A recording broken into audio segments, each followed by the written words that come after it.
mesdames et messieurs, merci de nous rejoindre à Hebdo Show. Ce soir, bien sûr, l'Algérie célèbre le 63e anniversaire de son indépendance, une date mémorable qui vient rappeler le combat héroïque de nos hommes et femmes pour recouvrer leur liberté au prix de leur sang. Cette commémoration est d'autant plus importante qu'elle intervient dans un contexte géopolitique tendu et très instable. Rappelons, on ne peut mieux au peuple algérien la nécessité de rester unis et soudés. Le président de la République l'a d'ailleurs relevé lors de son message adressé au peuple algérien à cette occasion. Plus tôt ce matin, le président de la République a eu l'occasion de se recueillir à la mémoire des martyrs en déposant une gerbe de fleurs au sanctuaire de Riyad al-Fath avant d'assister bien entendu au match de la Coupe d'Algérie. Et nous reviendrons ce soir bien entendu sur les différentes activités du président ce 5 juillet, journée de fête, journée d'indépendance, de commémoration, mais également c'est aussi la fête de la jeunesse. Aussi, il a assisté, comme je le disais tout à l'heure, à la 58e Coupe d'Algérie de football couronnée par la remise du trophée aux vainqueurs. Nous célébrerons également et nous commémorons le 63e ou la 63e année du recouvrement de notre liberté. On ne peut pas ne pas évoquer le dossier mémoriel en deuxième partie de l'émission de la lutte de résistance au mouvement de libération ponctué par des massacres commis contre le peuple algérien par la France coloniale. Nous, les Algériens, nous allons aujourd'hui et dans cette émission nous pencher sur l'écriture de l'histoire, les archives qui sont un impératif incontournable pour le devoir de mémoire aux générations à venir. Mesdames et messieurs, restez avec nous. L'Hebdo Show ne fait que commencer.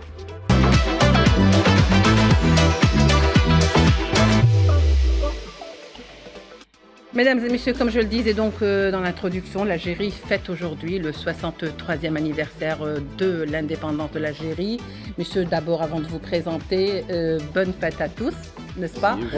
Et surtout que l'âme de l'Algérie est prête, Inch'Allah. Bien sûr, avec nous, Gamal Abina, expert en questions internationales, chroniqueur à Hebdo Show. Bedi Srnissa est également avec nous, vous êtes expert en questions internationales et chroniqueur à Hebdo Show. Faisal Metawi, notre chroniqueur, notre rédacteur, aussi en chef à Al24 News. Et bien sûr, pour terminer en beauté, Mehdi Rezar, éditorialiste à Hebdo Show. Merci. Donc, monsieur, je crois que les festivités ne font que commencer après une journée quand même chargée en activités. Le président, comme je le disais, a eu quand même l'occasion de faire plusieurs activités, de se recueillir à la mémoire des martyrs et puis bon, qu'il a assisté également à ce match tant et combien attendu par la jeunesse algérienne. Et bien sûr, sans surprise, hein, c'est l'USMA qui remporte le trophée. Et voilà, nous souhaitons donc félicitations à l'équipe. Mais les festivités se poursuivent, me semble-t-il, du cercle militaire de Beni Messous. Tout de suite, si on peut avoir les images. Alors, on attendra un petit moment, on attendra un petit moment quand même, le temps de commencer. Alors, une journée, pas comme les autres, on va dire un 5 juillet, 63e anniversaire, et comme toujours, la mémoire aussi vif, parce que de toute façon, les Algériens ont recouvré leur liberté, leur indépendance, après des années de lutte. On va parler, Faisal Metawi, il n'y a pas eu que la résistance depuis 1830, il y a eu aussi la guerre de libération qui en a fini avec le joug colonial. Absolument, et comme l'a souligné le président Abdelmajid Tebboune dans son message, ce jour où les hordes du colonialisme abject furent chassées de notre patrie, traînant les stigmates de la défaite, parce que c'était une défaite par le colonialisme français, après avoir été confrontés à des hommes vaillants, portant l'amour de la patrie au plus profond de leur âme. Effectivement, c'est une célébration, c'est la célébration de la journée nationale de l'indépendance, mais également du recouvrement de la souveraineté nationale, parce que l'Algérie existait bel et bien avant l'entrée et l'occupation française, parce qu'on nous a dit souvent que l'Algérie n'était pas une nation avant l'occupation française. Or, l'Algérie existe depuis des milliers, des centaines et des centaines de siècles, et donc c'est effectivement un moment de recouvrement, de se rappeler de ces martyrs, de ces nombreux martyrs qui ont laissé leur sang et sont sacrifiés pour le pays. Et le président, dans son message, rappelle que l'anniversaire de l'indépendance et du recouvrement de notre souveraineté nationale, en plus d'éveiller en nous le souvenir des immenses sacrifices consentis par notre peuple pour sa libération, nous engage à méditer sur les mutations que connaît le monde aujourd'hui et nous rappelle combien la cohésion, la solidarité et la vigilance patriotique demeurent le rempart le plus sûr pour prémunir notre nation contre les bouleversements et les convoitises, parce qu'on sait, on a beaucoup parlé, Leïla, dans cette émission, situation des menaces dans le voisinage, des dangers qui pèsent sur les nations. On voit ce qui se passe au Moyen-Orient, etc. Et pour les Algériens, la guerre de libération nationale, la lutte contre le colonialisme, ça n'a pas duré que 7 ans, mais ça a commencé avec les résistances populaires à partir de 1830.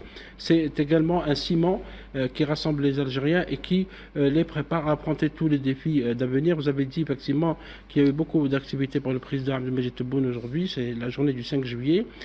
C'était d'abord à Riyad el-Fath, donc au sanctuaire des martyrs, où le président s'est recueilli à la mémoire des nombreux martyrs, ils sont très nombreux, de l'Algérie pour l'indépendance de l'Algérie. Puis effectivement, il y a eu, c'est une tradition en Algérie, c'est la Coupe de la République, la Coupe nationale de football. Donc c'était au stade qui porte un nom, un grand nom, Nelson Mandela, le grand militant sud-africain qui avait dit un jour que l'Algérie a fait de lui un homme. Et c'est lui qui est un grand homme. Il a passé plus de 27 ans de sa vie en prison pour la liberté. Donc effectivement, il y avait une grande fête du football. Des jeunes Algériens étaient en fête. Lui, Isma d'Alger a gagné 9e trophée. Le CRB a raté son 10e. Donc, mais Mbrouk pour ceux qui ont gagné, Mbrouk aussi pour le CRB aussi. Bien sûr. Baptiste Rissa, je me tourne vers vous. Alors, lors de son discours qu'il a adressé à la nation, le président Abdelmajid Tebboune, bien sûr, est revenu sur plusieurs aspects, mais tout en félicitant l'Algérie pour cette date qui peut-être, il faut à chaque fois le rappeler pour les générations à venir, qui s'est faite au sacrifice donc de femmes et d'hommes algériens, au sacrifice de sang. Il a également, si vous voulez, mis l'accent sur le fait qu'aujourd'hui, cette date intervient, ou cette commémoration intervient, dans un contexte géopolitique quand même assez tendu, assez instable, relevant la nécessité, peut-être pour l'Algérie, de prendre conscience de cet aspect. Tout à fait. Alors, pour ne pas déroger à la règle, salam azoul, bonsoir à tout le monde. Tahia al-Jazair, le Majd al-Khouloud al-Shuhada al-Abrar, cette journée mémorable, mais surtout aussi, au-delà de la commémoration, c'est aussi un serment collectif que nous avons aujourd'hui envers nos aïeux, c'est très important de le dire. Le président de la République, Abdelmajid Tebboune, lors de son discours, qui est un discours solennel, un discours, je dirais, grave dans le sens, le contexte actuel, c'est-à-dire qu'effectivement, le 5 juillet est un jalon fondateur. C'est un point de départ, mais pas une destination. Le développement, la souveraineté, ce sont là les trajectoires que nous devons, nous, héritiers de ce grand legs, de ce lourd tribut qui a été payé par nos aïeux, pour pouvoir avoir ce continuum, je dirais naturel, mais surtout aussi cet investissement et cet engagement. Nous voyons derrière les images justement pour la célébration pour ce 63e anniversaire. C'est impressionnant. Au niveau du cercle militaire, au niveau du cercle militaire à militaire. Benisso, c'est exactement. En présence du président de la République, du chef d'état-major et de l'ensemble du gouvernement et des officiels algériens. Oui, vous pouvez poursuivre, Baptiste Rissa. Donc c'est un message porteur solennel, et c'est un message aussi porteur d'espoir, comme vous l'avez dit. Donc il y a cette analogie faite entre le passé, le présent et l'avenir qui est ô combien importante et stratégique par les temps qui courent, comme vous l'avez dit, à juste titre, avec un contexte géostratégique, géosécuritaire, mais aussi de grands défis, de défis multidimensionnels qui nous attendent, pour lesquels nous devons effectivement nous inspirer de cette long terme qui a été conclu par le 5 juillet, mais avec tout un sacrifice fait en 132 ans, avec un peuple vent debout justement pour refuser le diktat du colonialisme, refuser les graves, notamment, dépassements et violences d'un projet colonial.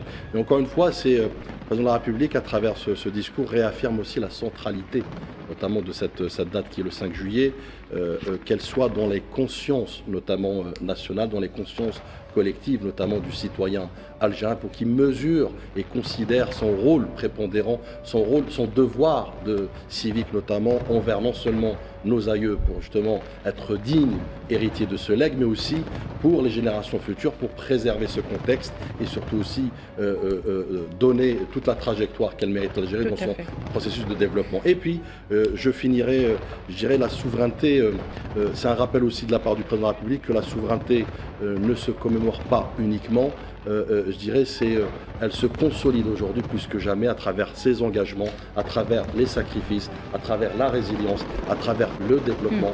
Et enfin, pour finir, une nation qui honore ses martyrs, c'est une nation qui ne meurt jamais.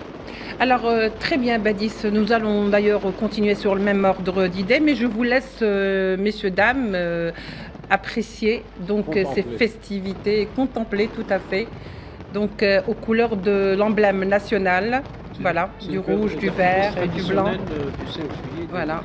Parce que l'indépendance c'est une fête, parce que c'est une indépendance qui n'a pas été acquise facilement. Les Algériens, tout le peuple algérien a milité pour cette indépendance. C'est une indépendance qui a été une source d'inspiration à beaucoup d'autres mouvements de plusieurs nations, liberté. plusieurs pays, absolument, parce qu'il y a beaucoup de morts, beaucoup de martyrs, beaucoup de massacres, beaucoup de crimes coloniaux. On reviendra au cours de l'émission. Donc c'est pour ça que les Algériens ont le droit de le célébrer de cette manière si joyeuse. Ce n'est que justice, oui. C'est justice aussi pour de bonne guerre. C'est une martyre, c'est de bonne guerre. Regardez-moi ces belles images. Qui viennent de Blimsous. Oui, du cercle militaire de Blimsous. On voit quand même cette belle couleur.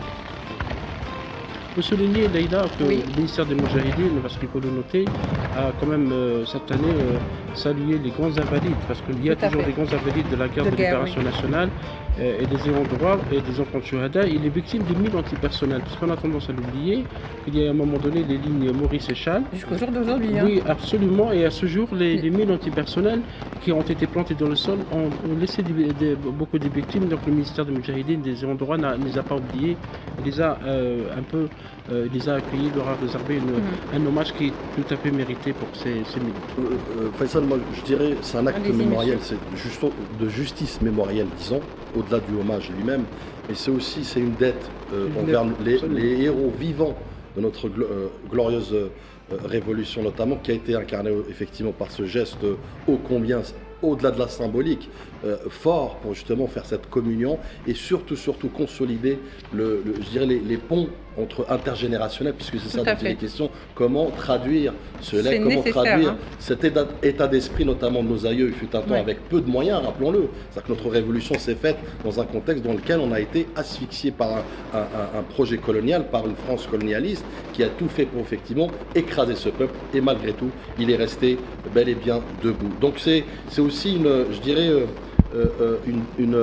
un acte structurel justement envers cette dette, effectivement un acte aussi éthique, puisqu'il est question d'éthique aujourd'hui, pour redonner un peu la place qui revient, et ô combien elle est grande pour ces héros vivants, et leur dire qu'effectivement l'Algérie, après vous, elle est entre de bonnes mains. Redonner aussi Gamal Abina son aura, cette histoire d'Algérie, de cette guerre de libération qui ne s'est pas faite facilement, qui a été arrachée au prix du sang. Peut-être que ça a l'air comme ça dit de manière très simple, mais ça a été fait au prix de sacrifices. Il faut que les générations à venir comprennent justement ce qu'ont fait leurs aïeux. Tout à fait, il y a 3 générations qui sont passées depuis la fin de la barbarie coloniale. J'ai à titre personnel une histoire évidemment particulière, puisque mon grand-père a été assassiné 6 mois avant la fin de la guerre. Et toute sa vie, mon père a parlé de son père en disant que c'est dommage que vous ne l'ayez pas connu. C'est un grand homme, c'était un homme qui était noble, qui n'a pas refusé le combat, qui n'a pas donné les noms des résistants, parce qu'on lui demandait les noms, ils l'ont assassiné, pour vous situer un peu le truc, à coups de crosse devant ses enfants. C'est ça la barbarie coloniale, c'est les faits dont il faut parler. Et donc il y a à peu près un tiers de la population, surtout dans ma région, qui a été exterminée. Et ce qui se passe aujourd'hui, il faut le dire clairement, parce que j'ai une pensée pour le peuple de Palestine qui vit une barbarie coloniale aussi de plus de 80 ans maintenant. Le parallèle est tout fait, oui. Le parallèle est fait, d'ailleurs l'Algérie a toujours dit qu'effectivement l'Algérie sera entièrement libérée que quand la Palestine serait libérée, et ils ont raison, parce qu'ils connaissent l'hydre colonial. Et j'ai envie de dire simplement que Nelson Mandela, ça a été cité tout à l'heure par Faisal, a dit une chose intéressante, il a dit que le seul peuple à s'être libéré par les armes en Afrique, c'est l'Algérie. C'est pas anodin, on a commencé avec des fusils de chasse, si vous allez voir Markham Shahid, il y a les 3 mouvements de la Révolution. Fusils de chasse, puis après les fusils un peu plus élaborés, puis après une véritable armée. Et donc c'est une armée impérialiste, colonialiste, de l'OTAN, suréquipée, qui se battait contre les paysans. Et quand on dit, et c'est une affiche qui est très connue... C'est la 4e puissance quand même. 4e puissance, mais pas seulement, c'est qu'elle avait l'alimentation de l'Occident. On va revenir vers ça, sans vouloir vous couper, bien sûr, je ne veux pas avoir l'impression de vous censurer, mais je sais qu'on va revenir tout au long de cette émission. Je voudrais juste rappeler ce que vient de dire donc à l'instant Faisal Metaoui, que le ministère des Moudjahidines et des ayants droit a honoré justement les invalides de la guerre de libération, et bien sûr même les victimes des mines antipersonnelles qui continuent encore à faire des dégâts, c'est-à-dire 60 ans après, il y a encore des victimes des mines personnelles. Mehdi Rezal, vous souhaitez peut-être intervenir là-dessus? Tout Algérien, nous sommes à peu près 48 millions aujourd'hui en 2025, environ 48 millions d'Algériens. Chaque Algérienne et chaque Algérien a dans sa famille un membre qui a participé à la guerre de libération, à la guerre de libération nationale. Chaque Algérienne et Algérien partout ont un membre de leur famille, que ce soit une tante, un oncle, une cousine, un cousin, un père, un frère, une mère. des moudjahidettes, des moudjahidines qui ont participé à l'élaboration de la victoire pour la guerre de libération nationale. Donc c'est ancré dans notre ADN, c'est ancré dans notre sang, le sang vert, c'est une métaphore, mais voilà, c'est ancré en nous.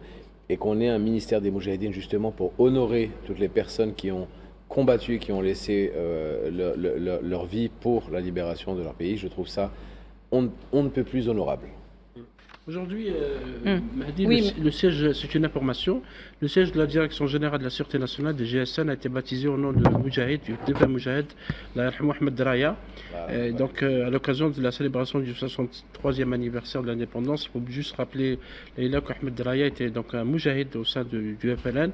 Il était en cela militant au sein du mouvement pour le triomphe des libertés démocratiques. C'est une que justice aussi pour ce grand Moudjahid de porter le nom du siège de la GSN à Alger. Là, juste pour très bien, oui. Sur la question des mines, c'est très important. Allez-y brièvement pour qu'on puisse quand même... Je commencerai par Nelson Mandela, effectivement, qui lui aussi a dit que c'est en Algérie que j'ai découvert l'homme libre.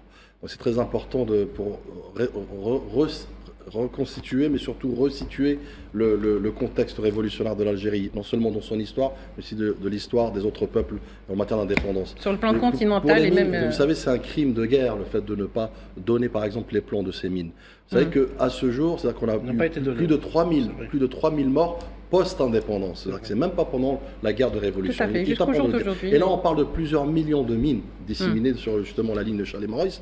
Et ça, c'est un crime d'État. Ça, c'est un crime de guerre coloniale. Qui continue de faire des victimes. Qui continue aujourd'hui dans un crime néocolonialiste perpétué par justement cette... On en reparlera plus tard. On peut même parler de... L'armée coloniale n'a jamais voulu rendre les plans et les positions des mines qu'ils ont placées. Oui.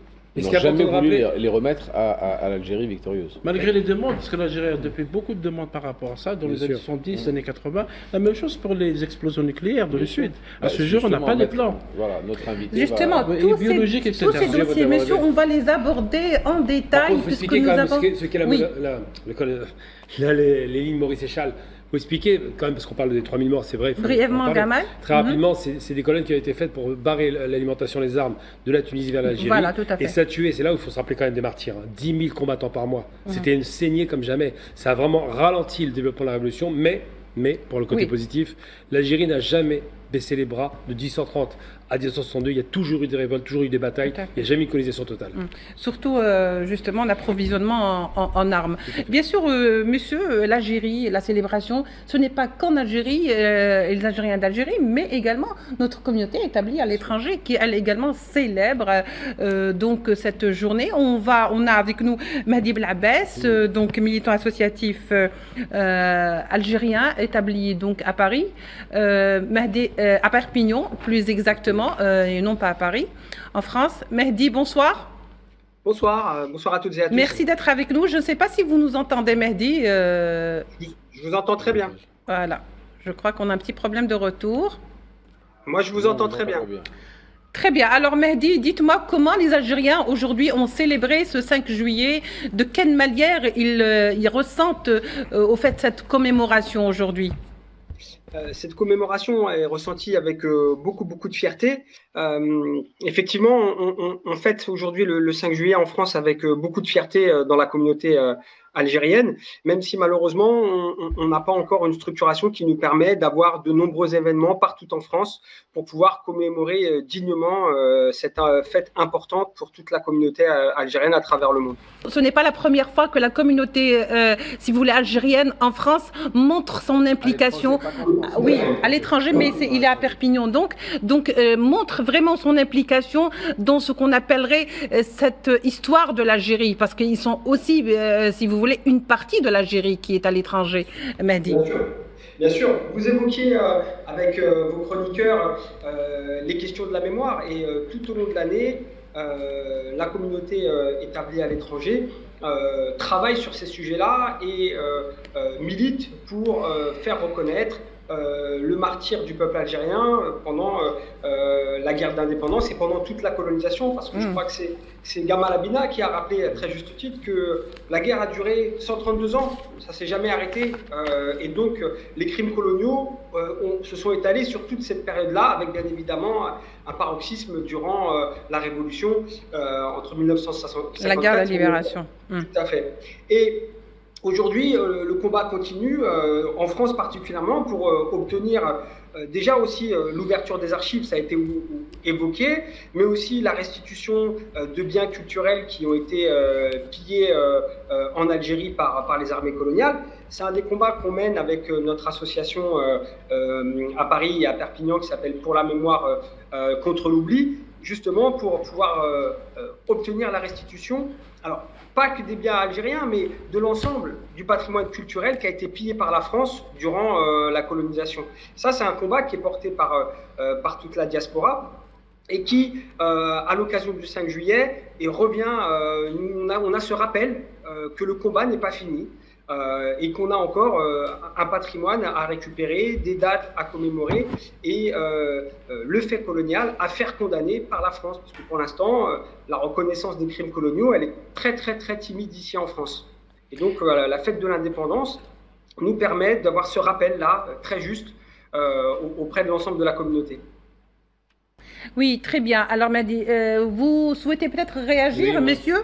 Oui, parce que j'ai milité avec Mehdi, on se connaît bien. Oui, donc, alors allez-y Gamal. Voilà, donc la question, effectivement, il y a plusieurs éléments, parce qu'il était là avec nous à chaque fois. Le 17 octobre 61, lui, mai 45, ça fait à peu près 20 ans qu'on essaie de mettre ça au devant de la scène, et c'est les militants comme lui qui ont réussi à déplacer le curseur pour que les politiques finissent par reconnaître les crimes. Mais en vérité, bon, Mehdi, ça fait longtemps qu'il est sur la région parisienne, maintenant à Perpignan, et il continue le combat à Perpignan. Je le salue pour ça, parce que c'est courageux, surtout à Perpignan, quand on sait l'environnement hostile qu'il y a par rapport à ces questions. Oui, mais par rapport à la question, surtout lorsqu'il s'agit de l'Algérie, monsieur. Perpignan, c'est aussi un endroit où il y a beaucoup d'extrême droite, les nostalgiques de l'Algérie française, etc. Le maire est d'extrême droite. L'extrême droite aussi. Il faut saluer notre communauté à l'étranger, pas uniquement en France, comme l'a souligné Mehdi, partout, parce que j'ai vu aujourd'hui sur les réseaux que notre communauté a célébré partout, avec beaucoup de fierté, cette grande date. Et c'est à eux, c'est aussi, notre communauté joue aussi un grand rôle pour ne pas qu'on oublie aussi que pour la question de la reconnaissance des crimes coloniaux soit toujours posée. Parce que, comme l'a souligné Mehdi, à ce jour, la France refuse de reconnaître les crimes commis en Algérie, les nombreux crimes commis en Algérie. Oui. Alors, Mehdi, je reviens vers vous quand même. Sur votre travail de militantisme sur le terrain, bien sûr, est-ce que vous avez, par exemple, si vous voulez, une façon ou un mode d'opération ou d'opérer pour justement obliger, peut-être, entre guillemets, bien entendu, la France à reconnaître ces crimes commis en Algérie durant la période coloniale, bien entendu? Ça passe par de très nombreuses initiatives. Nous, ici, ça a été souligné par mon ami Gamal. Moi, je suis sur un terrain où, effectivement, c'est sur un territoire, sur une ville où c'est l'extrême droite, Nostalgérie, comme on les appelle ici, Nostalgérie française. C'est Louis Alliot, qui est maire de Perpignan, l'ancien compagnon de Marine Le Pen. Et un de ses derniers faits d'armes contre l'Algérie, ça a été de vouloir nommer une place du nom de Pierre Sergent, qui était le fondateur de l'OAS en France. Oui. Voilà. Donc un terroriste qui a du sang sur les mains. Et donc nous sommes très fortement mobilisés avec les associations. Notre travail en tant que franco-algérien, c'est de mobiliser tous les acteurs associatifs, la Ligue des droits de l'homme, les militants antiracistes, les partis politiques, les syndicats. Et donc on a obtenu une victoire auprès du tribunal administratif qui a cassé la délibération municipale de Louis Alliot, par exemple, pour l'empêcher de dénommer cette place du nom de Pierre Sergent. Alors le combat n'est pas fini, on a une première victoire devant le tribunal administratif, mais il a décidé de renommer cette place finalement du nom en hommage à toutes les victimes du FLN.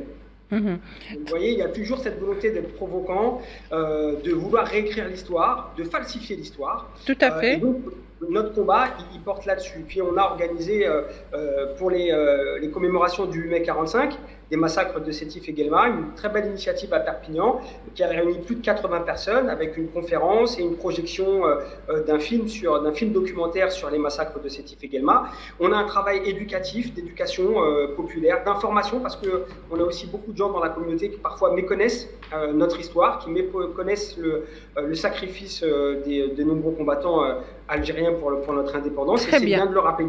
On a tout un travail comme ça. Merci. De mobilisation militante et aussi d'information et d'éducation populaire. Bravo. Merci beaucoup, Mehdi Belabès. Je rappelle que vous êtes militant associatif on est fiers de vous, en tout cas, algérien. Et Mehdi Rzar vous dit qu'on est fiers de vous, du travail que vous faites sur place. Messieurs, donc on prend une petite pause et on revient au débat.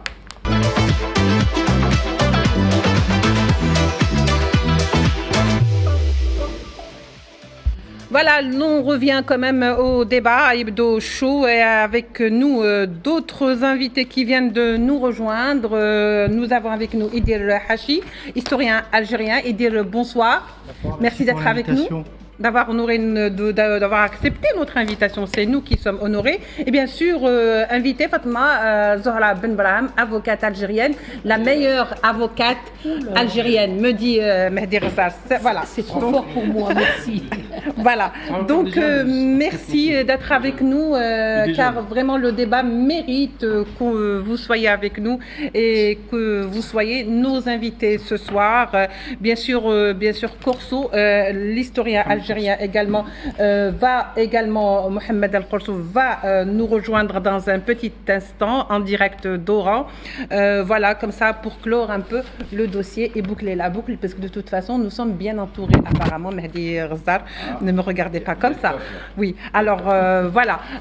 Justement, on parlait tout à l'heure du fait qu'aujourd'hui, lorsqu'on célèbre où on commémore cet anniversaire du 63e anniversaire de l'indépendance, de la liberté de l'Algérie, on ne peut pas ne pas parler du dossier mémoriel. On ne peut pas ne pas parler des archives. On ne peut pas ne pas évoquer les massacres. Donc, vous voyez, ce sont des choses qui vont avec, c'est-à-dire c'est inséparable. Vous, par exemple, Maître Ben Brahim, vous avez longtemps milité, vous continuez de l'être et de le faire, par exemple, pour les massacres commis en Algérie, sur les droits des victimes, par exemple, sur les essais nucléaires. Et bien sûr, tout à l'heure, on parlait des mines antipersonnelles, sur les mines antipersonnelles, qui continuent de faire des victimes, qui ne sont pas des victimes de la guerre, mais des innocents, par exemple, post-indépendance. Vous, Idir Hachi, vous êtes beaucoup plus spécialiste dans ce qu'on appellerait les guerres de résistance ou les mouvements de résistance, parce que la guerre d'Algérie, certes, a commencé peut-être en 54, mais par exemple, l'Algérie n'a pas commencé à résister en 54. L'Algérie a commencé à résister depuis bien longtemps, c'est-à-dire en 1830, et peut-être aussi, les gens peut-être l'ignorent, je ne pense pas qu'il y en a beaucoup qui l'ignorent, mais effectivement, l'Algérie est passée par plusieurs niveaux de résistance, et c'est votre spécialité, Hachi. Alors, Monsieur Idir Hachi, que faut-il dire de ces mouvements de résistance qui n'ont jamais cessé jusqu'à la dernière minute, c'est-à-dire jusqu'au mouvement de libération? Je pense que c'est effectivement le point sur lequel il faut insister, il convient d'insister, c'est que le peuple algérien a livré une résistance à l'État quasi permanent depuis l'invasion française de juin 1830 jusqu'à la séquence de parachèvement de la révolution, de la longue révolution algérienne, donc qui a pris son déroulé de 1954 à 1962. Ce qu'il faut mettre en évidence, à mon sens, partant de ce constat de longue durée de la résistance algérienne, c'est qu'il faut insister sur les liens de connexité et de continuation qui inscrivent effectivement les différentes séquences de la résistance algérienne dans la même généalogie et filiation nationale. Et vers le milieu des années 1840, l'émir veille à lancer plusieurs figures de commandement qui prennent son relais. Nous avons Mohamed Ben Abdallah alias Bou Maza, en 45-47, Mohamed Lemjed Ben Abdallah Ben Abdelmalek alias Bou Baghla, de 1849 à 1854. Nous avons également le cheikh Bouzian Ben Belqasem Ben Mbarak, qui est nommé cheikh de Zaatcha en 1839 par le khalifa de l'émir Mohamed El-Berkani, lequel cheikh Ben Bouzian devient, comme vous le savez, le leader de la séquence éponyme donc de la dite révolte de Zaatcha en 1849. Je dis la dite révolte de Zaatcha, pourquoi ? Parce que son étendue géographique vient bien évidemment bien au-delà de cette oasis de la région du Zab. Nous avons d'autres exemples. Le petit-fils de Mohamed El-Berkani, toujours donc ces liens de connexité le petit-fils de Mohamed el-Berkani, Malik el-Berkani, qui est une figure importante de commandement de la séquence de 1871, donc qu'on retrouve plus de 40 années après 1830. Il tombe d'ailleurs au champ d'honneur le 2 août 71. Nous avons le fils de l'émir, Mahyiddin, qui part de Damas en 1870 pour revenir donc fin 70 via la Tunisie en Algérie pour prendre la tête des forces qui se rassemblent du côté de Tbessa et plus au sud de Negrin et de Ferken. Nous avons présent à Al-Rouat lors du massacre de Al-Rouat du 2 décembre 1852. Nous avons Nasser Ben Chouhara qui compte également parmi les figures de commandement de 71. Nous avons comme autre figure de commandement de la séquence des Oulad Sidchir, cette fois-ci, donc de 1864-65, nous avons Bouchoucha qui figure également parmi les importantes figures de commandement de 71. Il y a aussi la résistance Ahmed Bey, Constantine. Oui, tout à fait. Mais ce que je souhaite souligner ici, c'est les liens de connexité. Entre les résistances la chronologie. Les liens de connexité avec des familles et des figures que l'on retrouve dans diverses séquences. Parce que c'est vrai qu'on ne connaît pas tous les noms finalement de ces valeureux guerriers, parce que c'est comme ça qu'il faut les appeler. On connaît Al-Muqrani qui ne connaît pas Al-Muqrani. Vous voyez, on ne connaît pas tous les noms, alors que effectivement ces résistances se sont faites avec des hommes valeureux, des guerriers à l'image de l'émir Abdelkader. Et c'est grâce à ces résistances peut-être que nous sommes arrivés au mouvement de libération. En fait, oui. Absolument. Comme on l'a dit au début, au bout d'un très long processus de résistance, au bout d'un très long processus révolutionnaire, vous avez raison de revenir sur la figure de l'émir Abdelkader, qui est une figure centrale, et vous avez raison de rappeler effectivement que le panthéon national algérien est extrêmement riche et qu'il plonge effectivement ses racines dans le 19e siècle et dès la décennie 1830. Donc je passe sur le facteur de la mobilité des commandements des forces algériennes pour en venir peut-être aux matrices profondes de la résistance algérienne au XIXe siècle, et nous voyons encore une fois que ce sont les mêmes, avec plusieurs écrits et témoignages qui montrent la prégnance du sentiment national. Une pétition d'Ahmed Bey, signée par Ahmed Bey, plus de 60 notables et plus de 2000 représentants des tribus du Constantinois, qui adresse au Parlement britannique en janvier 1834, donc une pétition dans laquelle ils affirment à propos de l'envahisseur: ils n'ont aucun droit sur nos territoires dont chaque pouce est un bien hérité depuis des milliers d'années. Nous sommes libres. Nous avons l'émir également qui déclare: j'avais juré de défendre mon pays et ma religion jusqu'à ce qu'aucune force n'y pût suffire. Vous avez ce témoignage en 1850 qui est rapporté par le neveu de l'empereur Napoléon III, Pierre-Napoléon Bonaparte, qui relate, qui rapporte les ultimes paroles qu'un défenseur de Zahatchan en 1849 prononce au moment de succomber à ses blessures. Il dit: mon sang coule, mais je suis content de mourir pour ma patrie et pour ma religion.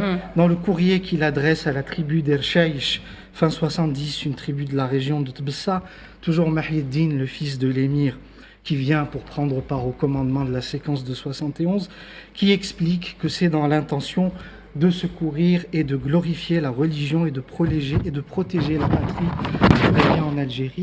Enfin, dans le pourvoi, pardon. Oui. Il est venu de Damas. Vous avez raison de le souligner, c'est très loin Damas. Voilà. Donc il vient de Damas, il par la Tunisie, où il transite par la Zawiya Rahmaniya de Nofta, où il organise une réunion de préparation avant de rentrer en Algérie. Enfin, dernier point, une archive importante dans le pourvoi en cassation du 10 janvier 1873, qui est une archive donc du procès de Constantine, du procès intenté en 1872-73 aux 213 chefs de la dite insurrection de 1871. C'était plutôt une parodie de procès, c'était Oui. un procès colonial. Oui, c'était un simulacre de procès. Un simulacre de procès. Absolument. Vous avez 6 prévenus de ce simulacre de procès qui affirment les faits qui nous sont imputés constituent autant d'actes politiques accomplis par des vaincus en vue de ressaisir leur autonomie. Et je m'arrête là, peut-être pour ne pas monopoliser. Justement, oui, allez-y, On Faisal, a allez-y. tendance à faire oublier qu'il y a eu des résistances populaires en 1830. Et en même temps, Mme Benbarham nous en parlera, qu'il y a eu en même temps beaucoup de crimes et beaucoup de massacres. On Des reviendra, génocides, carrément. parce que cette période a été marquée entre 1830 jusqu'à 1874. 80 était marquée par des massacres intenses. Certains experts ou historiens parlent de plus d'un million de morts. Oui, ça attire Parce que seulement, de la population, si on cite ce qui s'est passé en 1832, Madame Benbarham, en décembre 1832, la mosquée de Kitchewa. Parce que les colons voulaient détruire cette mosquée, la transformer en écurie, puis etc. Les fidèles se sont réfugiés à l'intérieur de la mosquée. Et il Ils ont fait de la résistance. Il y a eu 4000 morts, ils les ont tués. C'est l'Ouradour-sur-Glane algérien, l'un des premiers Ouradour-sur-Glane. C'est pour ça que quand on parle en France, lorsque le journaliste Jean-Michel Apathy est parti d'Ouradour-sur-Glane, tout le monde a crié au scandale, alors que oui, la colonisation a commencé par des massacres. Il y a eu le massacre de la tribu Opiya, à Al-Harash.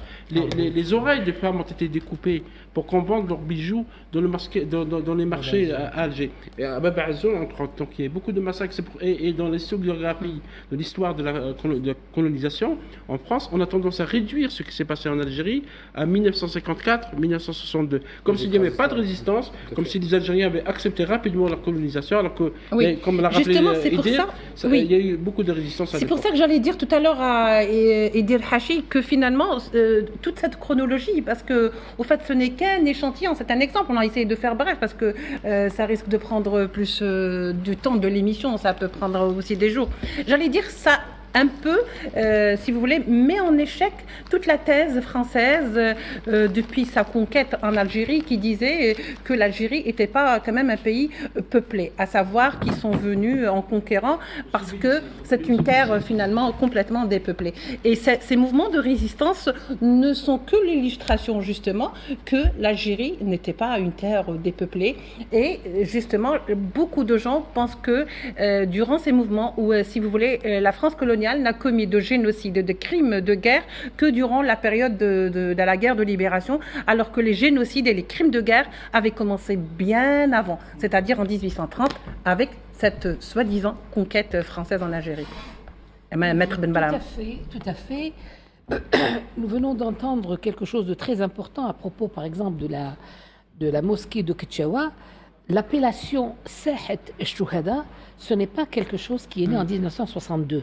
Sahet al-Shuhada, c'est la place où le sang a coulé le plus. Jamais il y a eu autant de morts. Ce que certains peut-être ignorent.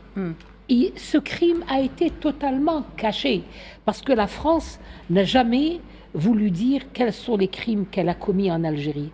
Et ce n'est que ces dernières années, grâce aux médias et grâce à la parole reconquise, qu'on a réussi à dépoussiérer l'histoire de l'Algérie du côté algérien, l'histoire coloniale.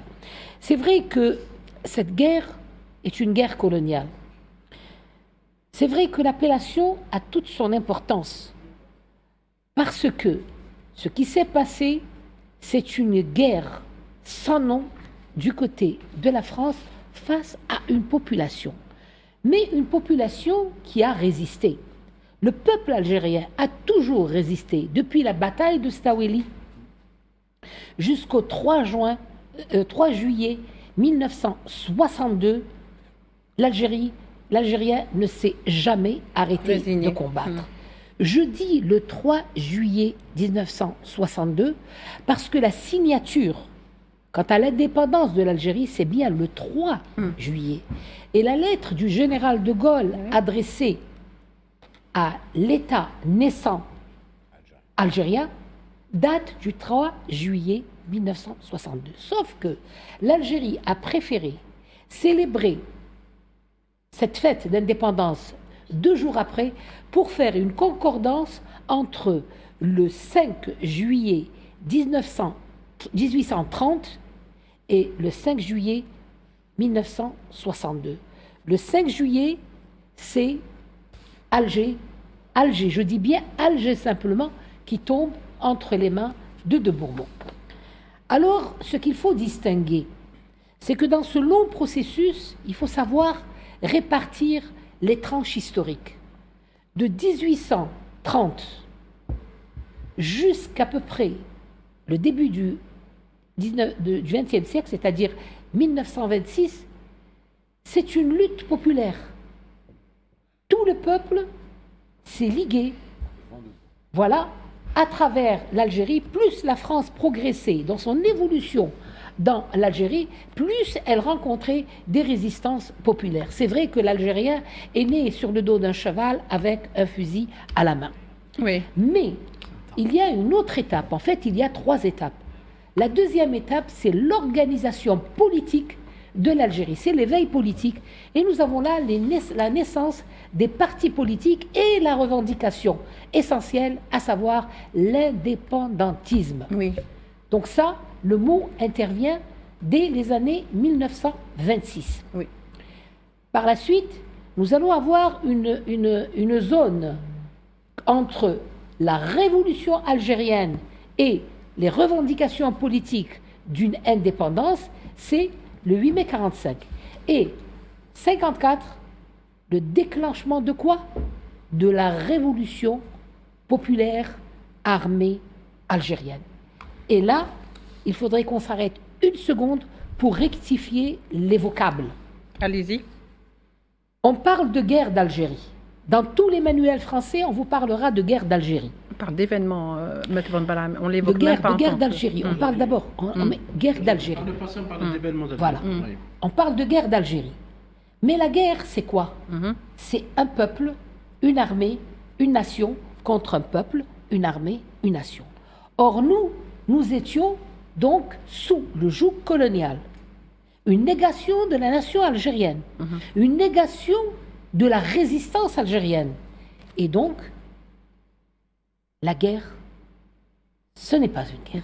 C'est une guerre coloniale contre un peuple algérien. Colonisé. C'est une guerre asymétrique. Oui, tout à fait. Ce qui se passe à Gaza en ce moment. Et armée jusqu'aux dents, et une puissance mondiale contre une population désarmée. Comme au Vietnam, pareil. Totalement désarmée. 1954, c'est une autre organisation qui s'impose et c'est un combat de la population contre une armée coloniale.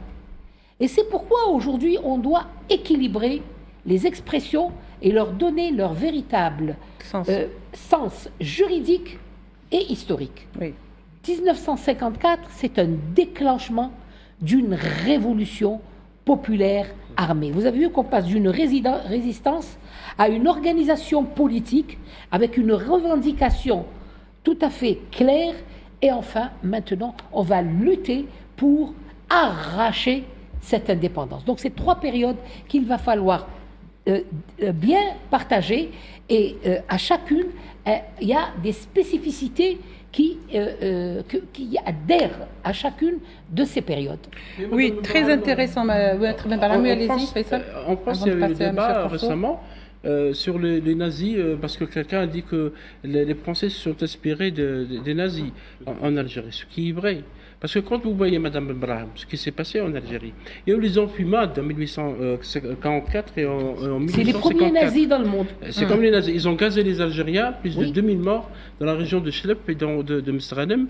Il y a eu aussi les déportations, parce qu'il y a eu des camps d'internement. À partir de 1956, on a déplacé des villages entiers pour les enfermer dans des camps de concentration où ils sont morts. Il y a eu des massacres de grande échelle, notamment M. Idel parlait des résistances populaires qui ont été massacrées par des généraux comme Thomas Bugeaud, qui a les mains souillées de sang, comme la Mauricière, comme Cavaignac, comme Pélissier. Ces généraux criminels ont des statues aujourd'hui en France. Oui, ils ont des rues qui portent leur nom. Ils ont des ruelles qui portent leur nom, des écoles comme la Mauricière à Paris. Donc, vous voyez donc que la France coloniale n'a pas oublié ces criminels de guerre. Elle les glorifie.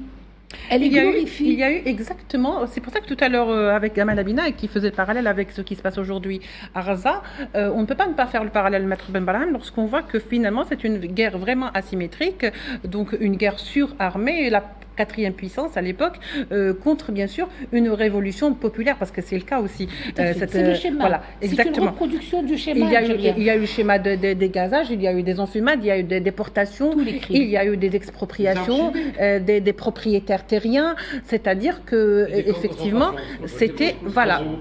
On ne peut pas dire que c'était anarchique, c'était bien planifié. Tout à fait. Alors, monsieur, madame, maître Ben Barham, messieurs, parce que tout à l'heure, je me suis habituée un petit peu à dire messieurs, comme c'est un plateau qui est pratiquement orné que par des messieurs.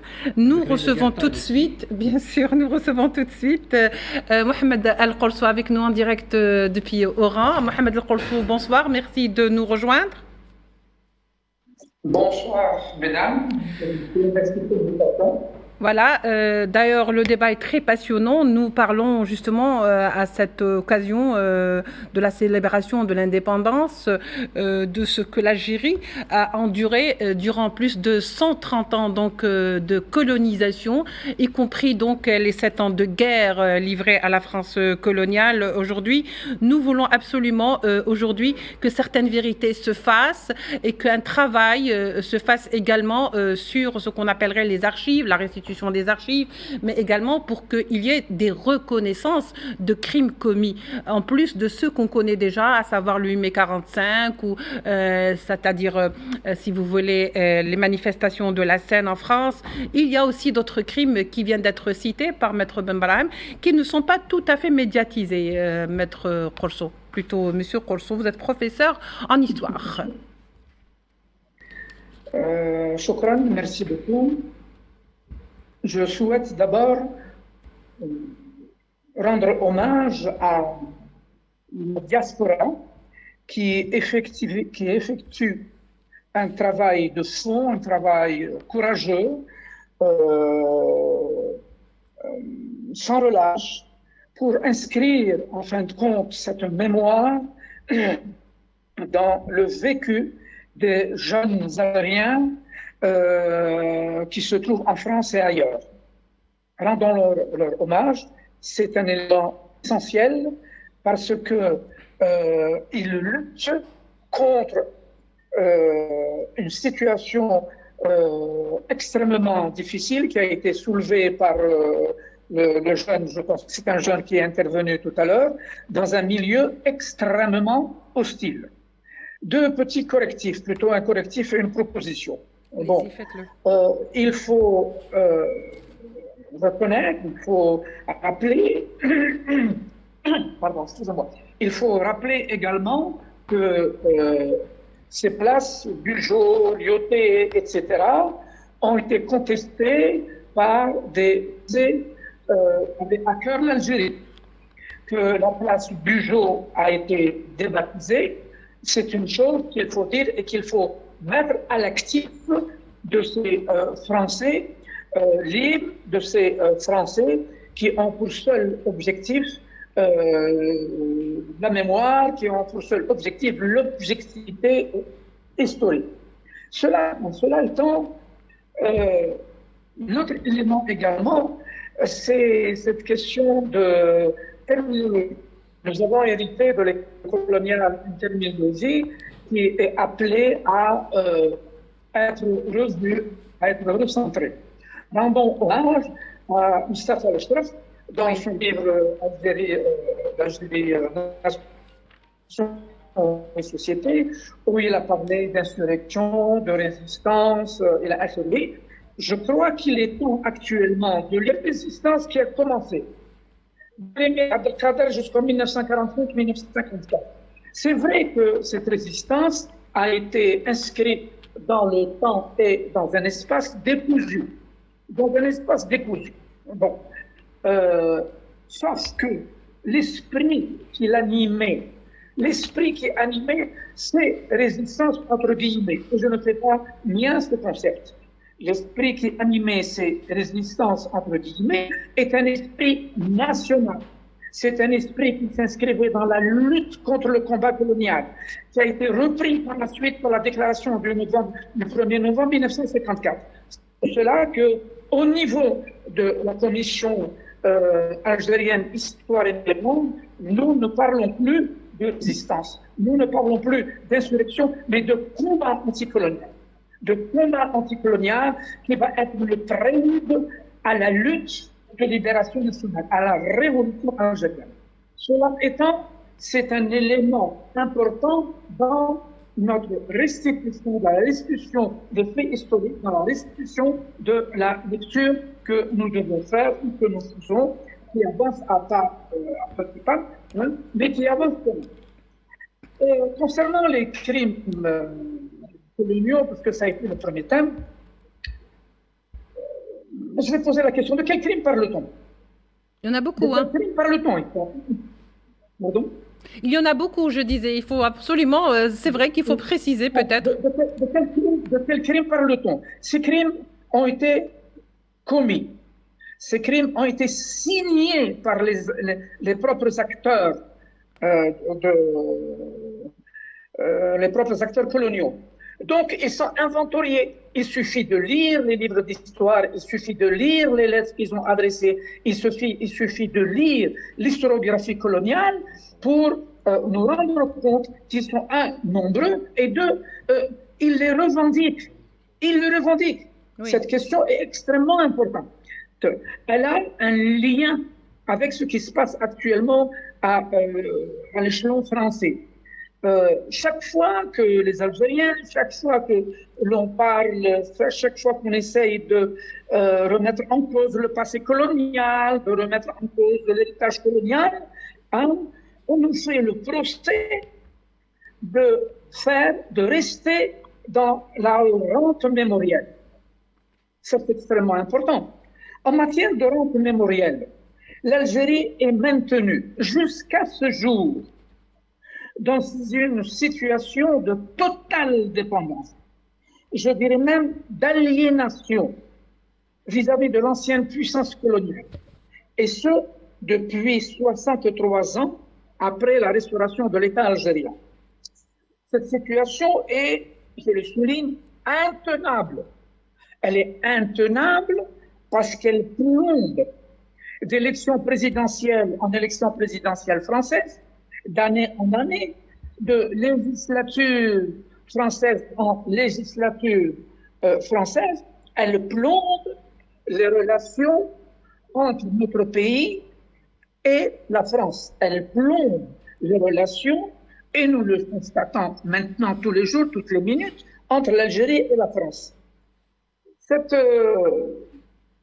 dépendance mémorielle, elle s'étend en fin de compte à tous les champs du savoir. Bien plus, à tous les champs de la vie, à tous les champs de la vie qui alimentent le discours haineux de la droite revancharde qui a bien pensé n'a que des intérêts supérieurs de la France elle-même. L'origine de cette, si vous permettez, de cette dépendance mémorielle, elle remonte bien loin dans le temps. Elle a été marquée d'abord par cette tentative d'effacement de l'histoire de l'Algérie historique. Permettez-moi de vous dire, vu mon âge, que les petits indigènes que nous étions connaissions aussi bien que les petits Français de la métropole l'histoire de la France, la géographie de la France, mais pas assez, pour ne pas dire pas du tout, l'histoire de notre pays et la géographie de notre pays. Si, on connaissait l'histoire de notre pays. À travers quoi? À travers les victoires de Bugeaud contre l'émir Abdelkader, à travers les autres victoires contre les différents résistants, les Mokrani, Haddad, hein? Oui, très bien. Alors, Mohamed El Korso, pardon, je suis un petit peu dans l'obligation de vous interrompre. Restez avec nous et gardez l'idée, parce que de toute façon, on va revenir vers vous juste après une toute petite pause.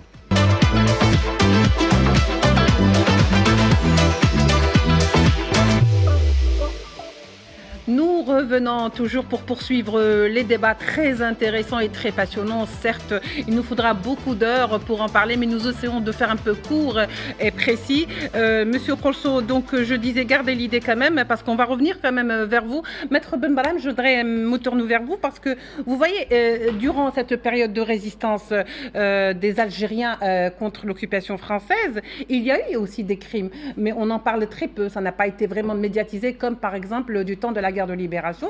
Il y a eu également des génocides, peut-être qu'ils n'étaient pas appelés tels comme ça, génocides, mais n'empêche qu'avec du temps aujourd'hui, et que ça a été répertorié, c'est des génocides qui ont été commis. C'est des massacres, c'est des carnages. Tout à fait. Écoutez, l'histoire évolue en même temps que le droit. Donc, vous avez tout à fait raison de dire que l'appellation génocide n'existait pas. En fait, dans la période, la première période dont nous avons parlé, on les appelait même pas des crimes. Les Français n'appelaient pas ça des crimes. C'était prémédité, Maître Benbalam ? Même pas. Pour eux, c'était un fait tout à fait naturel. On avance, on tue, on libère des espaces, on occupe, le déni, etc.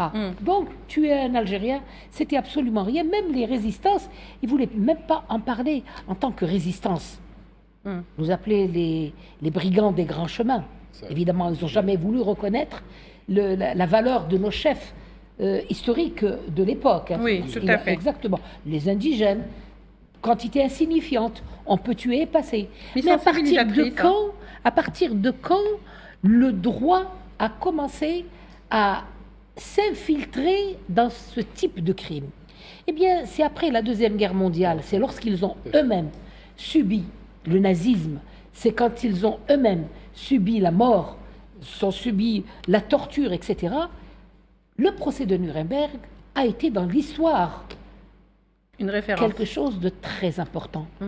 Parce que c'était le jugement des auteurs des crimes nazis. Et là, le mot génocide est apparu, parce que c'est un mot qui est récent, n'est-ce pas? Et le procès de Nuremberg a été une rupture entre l'histoire coloniale, l'histoire banale et le droit de l'histoire. À partir de là, le mot génocide a commencé à avoir un sens. Et il a fallu attendre le 17 juillet 1998, le statut de Rome, qui vient justement définir pour la première fois juridiquement ce qu'est le génocide.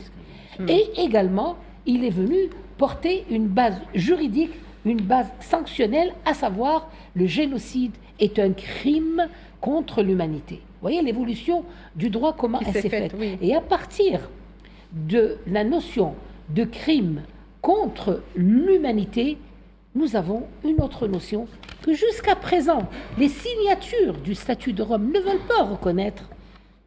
Et ils ont tort, à mon sens. Ils disent qu'ils ont raison. Moi, je dis qu'ils ont tort. C'est que le crime est imprescriptible. Oui. Si ce crime est imprescriptible, cela veut dire quoi? Parce que pour eux, ils vous disent, bon, on ne peut parler de l'imprescriptibilité de ce crime qu'à partir du 17 juillet 1998. Mais moi, je leur dis, si un crime est imprescriptible, c'est-à-dire que je peux revenir à 1830 sans aucun problème. C'est le problème de la rétroactivité du droit, c'est là qu'ils mettent ça en avant. C'est une façon de se couvrir. C'est pour se protéger, absolument, pour ne pas être poursuivi. Mais ce crime contre l'humanité, il faut aller un peu plus loin dans le raisonnement juridique. Il a été commis par qui?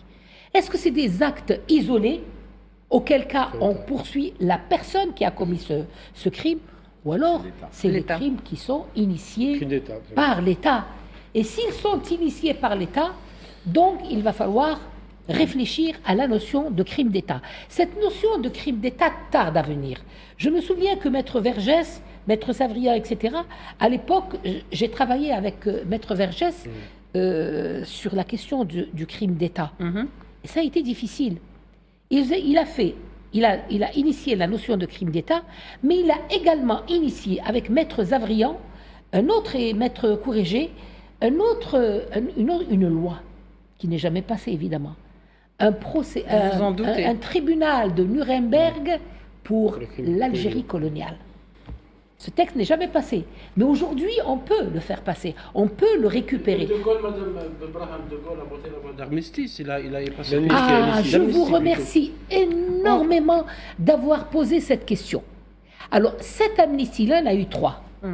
Il y a eu la première amnistie dès la fin des accords d'Évian.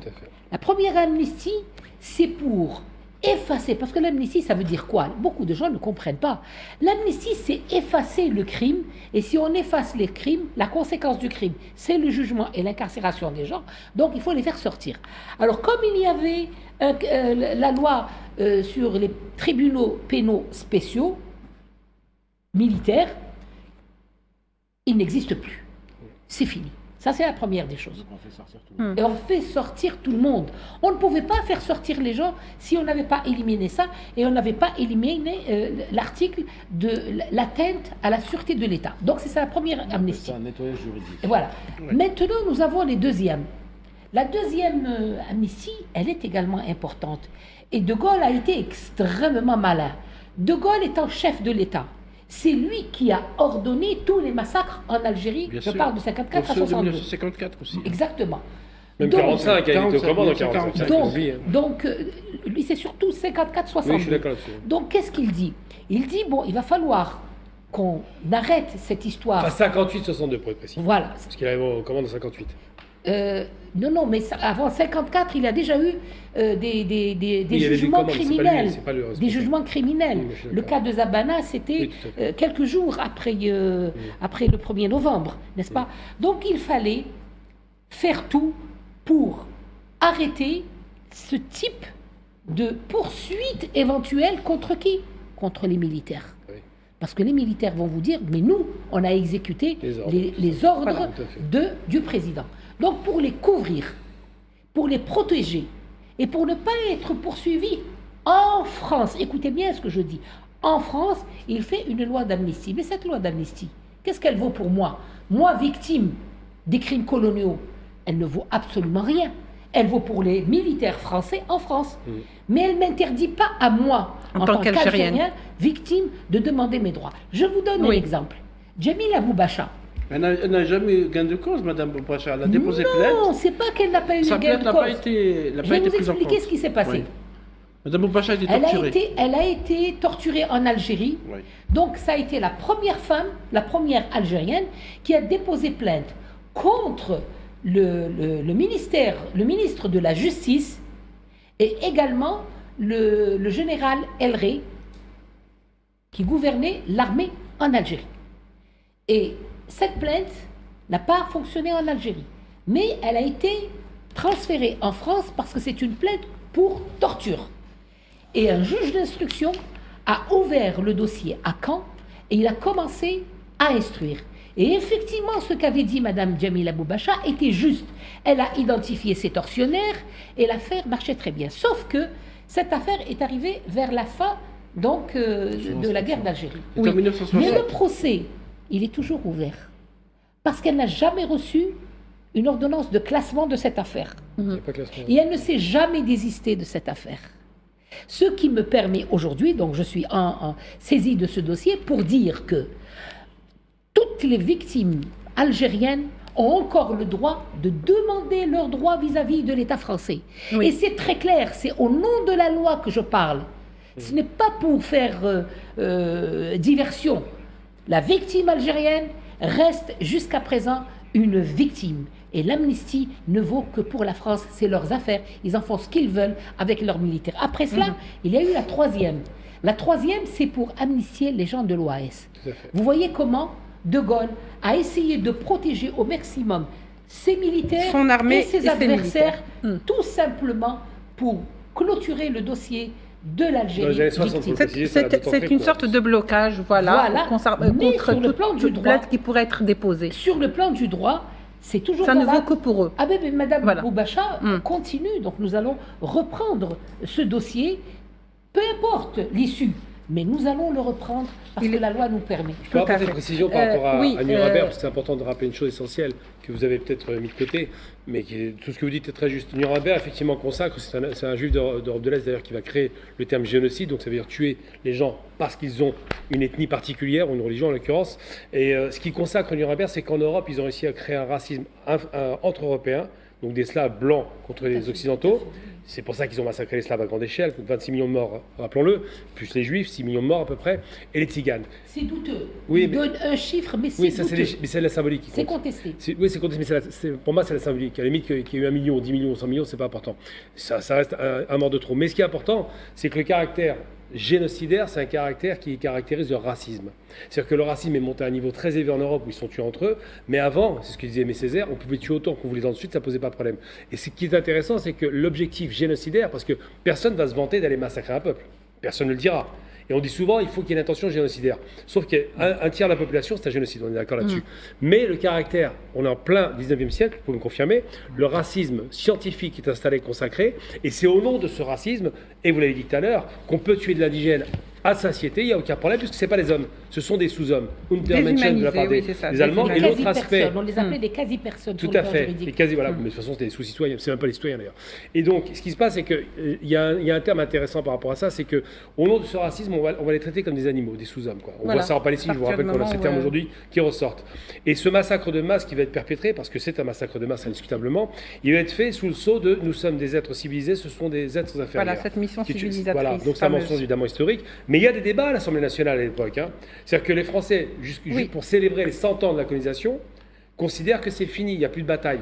Et en vérité, à l'Assemblée, les textes dont vous parlez remontent et font débat. Parce que ces militaires se vantent d'enfumer, de tuer, de massacrer. Et ça, c'est important de le rappeler, que le caractère raciste lié à la domination d'un peuple qui se croit civilisé sur un autre peuple va conduire à des millions de morts. Très bien, Gamal Abina. Effectivement, c'est à peu près le même processus de toutes les guerres coloniales qu'on est en train de voir aujourd'hui, par exemple, ce qui se passe à Gaza.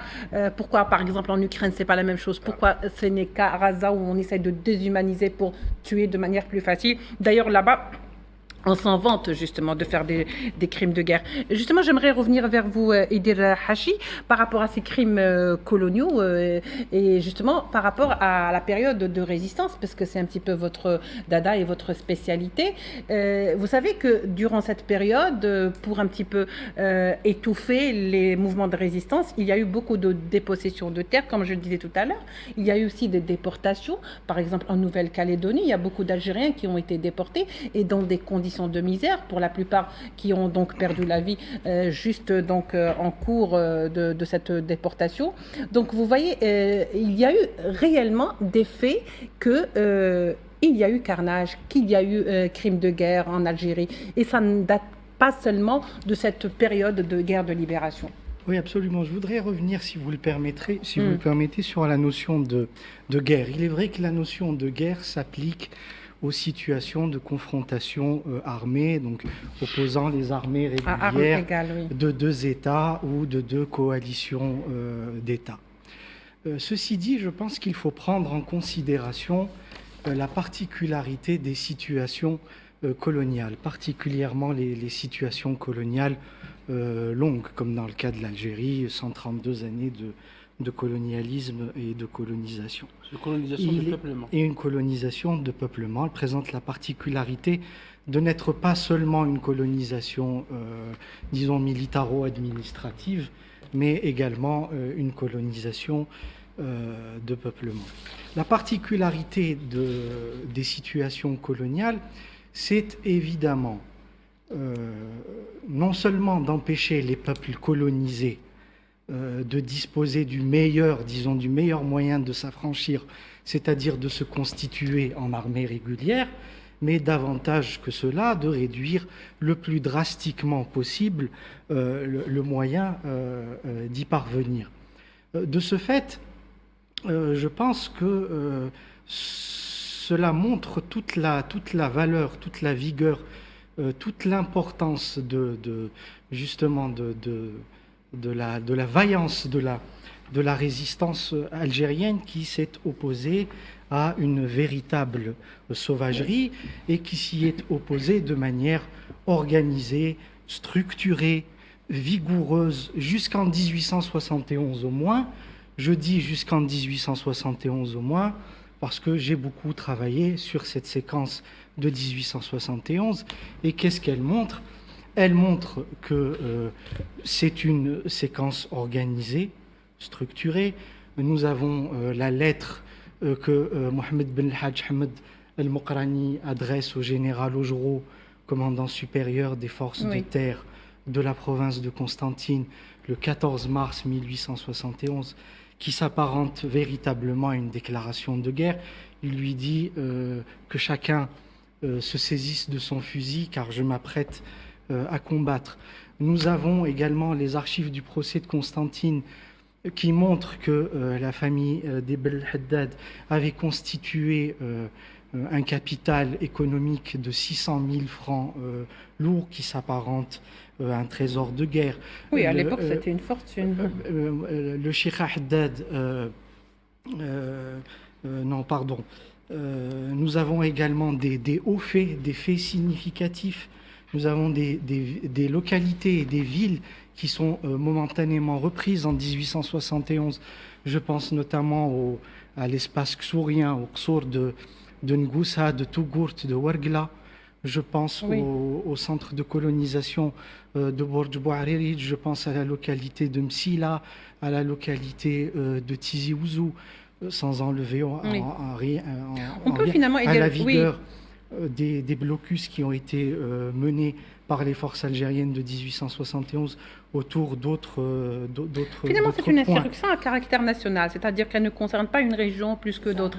C'était vraiment, c'était des insurrections avec, si vous voulez, en toile de fond, voilà, le caractère national. Non, l'étendue géographique de 1871, on peut dire qu'elle embrasse la quasi-intégralité du territoire national. Et pour le prouver, il faut faire appel à ces acuités d'observation qui permettent de contester, de remettre en cause notamment les séquençages convenus. Vous avez la séquence des Oulad Sidchir dont les bornes chronologiques sont fixées en règle générale à 64-65 avec des persistances jusqu'en 70. Or, ce que l'on constate, c'est que cela ne résiste pas à la confrontation des faits, puisque les Oulad Sidchir mènent des combats jusqu'en 1871 et même au-delà en 1878-79. Donc il y a un constat objectif de croisement, de superposition des séquences des Oulad Sidchir et de 1871, laquelle séquence des Oulad Sidchir survit à la répression de 1871, puisqu'elle est encore vivante en 1876 avec la séquence des Lamri, elle est toujours là en 1879 avec la séquence des Aurès, et on peut même dire qu'elle trouve un second souffle avec le déclenchement de la séquence conduite par Bouamama en 1881. Pour en revenir maintenant sur les matrices fondamentales, c'est un point important parce que ça montre que ces séquences puisent leur élan à la même source, au même moteur, aux mêmes matrices et qu'elles poursuivent les mêmes objectifs. Nous avons abordé la matrice patriotique, on n'a pas trop le temps de s'appesantir, mais il y a évidemment la défense de l'identité et de la religion. Il y a la défense de la terre qui est extrêmement importante et qu'il est possible d'établir au moyen de faits objectifs apportés par l'information historique. Nous avons également... Je voulais souligner que ces insurrections, cette résistance populaire a été accompagnée de crimes massifs. Par exemple, je vous arrête pendant 2 minutes seulement. Thomas Bugeaud, qui est un général maréchal de France de sinistre mémoire, il disait: fumer-les à outrance comme des renards à propos des Algériens. Lorsqu'il parlait des peu de cas qu'il faisait des Algériens. Allez tous les ans leur brûler leur récolte ou bien exterminer jusqu'au dernier. Et c'est assumé dans leur écrit. Et je voulais parler aussi de Saint-Arnaud, malheureusement une ville de l'Est algérien qui est l'Alma. Les Algériens continuent à l'appeler Saint-Arnaud, donc Saint-Arnaud est un criminel de guerre. C'est quelqu'un, Victor Hugo, pourtant Victor Hugo était très prudent à l'époque. Il disait à propos de Saint-Arnaud, ce général, Ce général avait les états de service d'un chacal et le crime émet en lui le vice. C'est quelqu'un qui a commis des massacres. Il y a beaucoup de noms de ces généraux, parce que ces massacres, Mme Benbrahim, M. Idé, peut-être vous pouvez confirmer, ne sont invisibles en France à ce jour. Ils ne sont pas dans les manuels scolaires. Il n'y a pas d'histoire, ça n'a pas été écrit. Les correspondances existent, mais ces crimes sont toujours... C'est pour ça que lorsqu'on... Des criminels eux-mêmes. Oui. Pélissier a écrit des livres. Il a écrit un livre qui a été traduit en Algérie, par exemple. Oui, c'est vrai qu'en plus, il y a des aveux aussi de chefs militaires. On a toujours caché la vérité. Ils s'en vont, voilà. On a toujours caché aux Français cette histoire coloniale. Et ça, je crois que c'est un véritable crime, un nouveau crime que la France a commis au nom de ses enfants. Parce qu'un peuple qui ignore l'histoire de ses pères, c'est un peuple qui ne peut jamais se projeter dans l'avenir, ni avoir des relations apaisées avec l'Algérie. Alors, Monsieur Idel Hachi, oui. Par rapport à ce qui a été dit. Oui, c'est vrai qu'on ne vous a pas beaucoup donné la parole aujourd'hui. Non, mais c'est pas grave. Je laisse les professionnels du métier en parler, et puis j'écoute avec beaucoup d'attention, comme le téléspectateur. Non, sur le crime. Vous savez, un crime sans reconnaissance, c'est un crime qui continue. Bien sûr, ce sont tous des crimes continus. Est-ce qu'on peut laisser juste Idir Hachi quand même poursuivre son idée brièvement sur les matrices fondamentales de la résistance algérienne, il y a également, pour finir et conclure, la défense des structures traditionnelles, notamment des structures de commandement, d'autorité et d'encadrement de la société, type Djouad, noblesse guerrière et aristocratie foncière, les Aouïas, les pôles confrériques.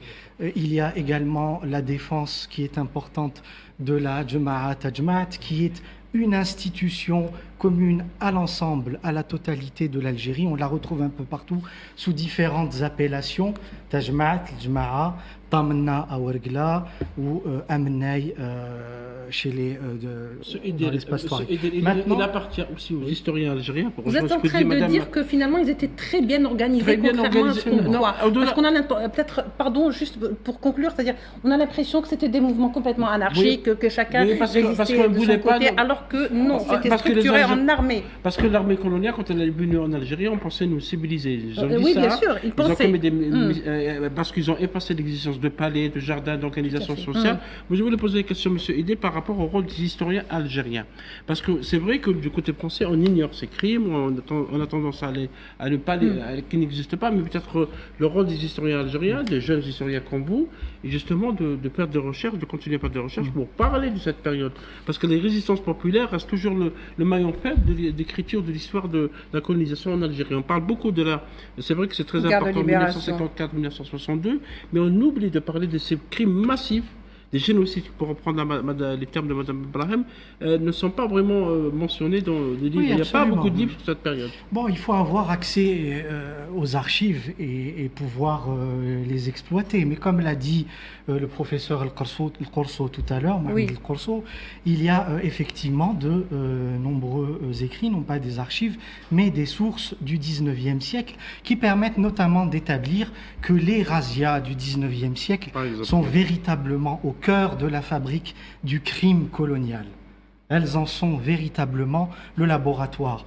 Or, ce que l'on constate, c'est que l'information historique accompagnant la description de ces razzias tourne le plus souvent autour des biens matériels dont l'armée coloniale française s'empare par la force au XIXe siècle. Alors pourquoi? Il faut se poser la question. Tout d'abord, pourquoi une armée dotée de sa langue, de sa terminologie militaire, qui compte alors à l'époque parmi les deux plus grandes armées du XIXe siècle, avec l'armée britannique, choisit d'emprunter à la langue arabe ce terme de razzia? Un premier élément de réponse réside dans l'intérêt qu'ils avaient de recourir à une notion non juridique qui n'a pas d'existence en droit et qui permet d'éviter de recourir aux notions de spoliation et de pillage que même le droit, disons, militaire de l'époque condamnait même dans le principe. L'autre intérêt résidait dans le fait de concentrer l'acception, la compréhension, l'entendement, le sens de cette notion de razzia autour de l'aspect matériel au détriment de beaucoup d'autres, car la razzia est en fait une notion équivoque dans le sens où elle renvoie à une variété d'exactions. Je passe, elle est synonyme de mise en captivité et de prise d'otage. Par exemple, en juin 1843, on sait que l'armée coloniale détient 10 000 prisonniers de guerre. Je n'ai pas le temps de citer des exemples. Tout à fait. Les razzias, elles sont également destructrices des moyens de production et de l'infrastructure de thésaurisation, des silos à grains, ce qui concourt évidemment à côté de la dépossession foncière, des séquestres, du cantonnement des tribus, à fabriquer des famines.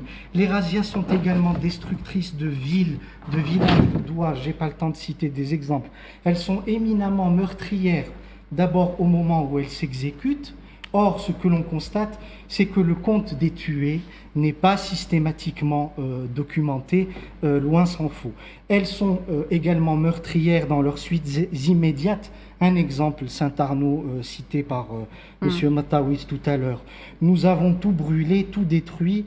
Que de femmes et d'enfants réfugiés dans l'Atlas, ils sont morts de froid et de misère. Ça, c'est tout de suite après. C'est très intéressant ce que vous dites, Monsieur Idel Hachi. Oui, allez-y. Elles sont meurtrières également à moyen long terme, puisqu'elles privent les survivants de leur foyer, des moyens de subsistance, de production. Elles les jettent sur les chemins de l'errance, de la famine, de la faim, de la soif, de l'exposition aux maladies, de l'exposition aux épidémies, aux intempéries, aux canicules de l'été, au froid hivernal et aux longues marches harassantes. Bref, les razzias sont un redoutable instrument de mort. Or, la description de ces razzias est très peu loquace sur le compte des victimes, notamment dans leur volet incendiaire. Et d'ailleurs, dans l'intimité... Monsieur Hachi, brièvement, parce qu'on est encore avec nous, Monsieur Korcho, s'il vous plaît. Merci. Oui, allez-y. D'ailleurs, dans l'intimité de la correspondance adressée aux proches et aux amis, c'est lorsqu'il est question de razzia que quelques officiers de l'armée coloniale se laissent aller à qualifier les exactions qu'ils commettent en Algérie de guerre d'extermination. C'est le cas de Montagnac dans une lettre du 24 janvier 1943 où il dit « Si je me laissais aller à ma verve d'extermination, je vous en remplirai 4 pages » ou encore Saint-Arnaud, le 28 mars 1843, « Voilà la guerre d'Afrique, on se fanatise à son tour et cela dégénère en guerre d'extermination. » Merci beaucoup, Idel Hachi. Je pense que vous étiez en train de parler, moi j'étais en train d'imaginer un peu. C'est une scène de film, au fait. Ça aurait très bien pu être une réalisation de film. Monsieur Korcho, je me tourne vers vous parce que quand même je vous avais promis que j'allais revenir vers vous. Est-ce que vous ne trouvez pas qu'il y a réellement un lien indélébile entre ces mouvements de résistance algériens et bien sûr la guerre de libération, que le fil est tout tracé et cousu? Monsieur Korcho, je suis resté. Merci beaucoup à vous d'avoir été patient. Heureusement. Bon, je ne répondrai pas à votre question, je répondrai à autre chose. Allez-y, faites-le. Qui a trait, en fin de compte, au débat qui vient d'avoir lieu. On a fait, sans faire le procès de l'université, en disant qu'à la limite, il n'y a pas de recherche. Bon, je me permettrai d'abord de signaler quelques noms, de citer quelques noms de nos professeurs qui ont travaillé sur la question, sur le combat anticolonial au XIXe siècle, sur les séquestres. Je citerai 3 ou 4 noms d'Algériens. Je citerai d'abord Djilali Sari, Rabbi Shfi. Je citerai également Ben Chenhou. Je citerai également Omar Bessaoud, qui a fait un travail monumental sur la dépossession. Je citerai également Madame Bouba, qui a fait un travail également monumental, qui j'espère sera prochainement publié, qui a été présenté lors d'une rencontre, lors d'un séminaire organisé par la commission algérienne Histoire et Mémoire à l'université de Tlemcen. Je ne citerai pas également Pronon, Nouchi, Lacoste, Galissot, qui ont été les pionniers dans ce domaine-là. Hein? Je voudrais faire la différence. Je voudrais vous inviter d'abord, permettez-moi de le dire comme ça, je voudrais vous inviter à lire ce qui a été écrit en langue arabe. D'abord, par mon collègue Yahya Bouaziz, qui a fait un travail monumental sur les résistances. C'est vrai, son travail est exceptionnel. Qui a fait un travail sur le combat anticolonial, ce travail continue au niveau de l'université.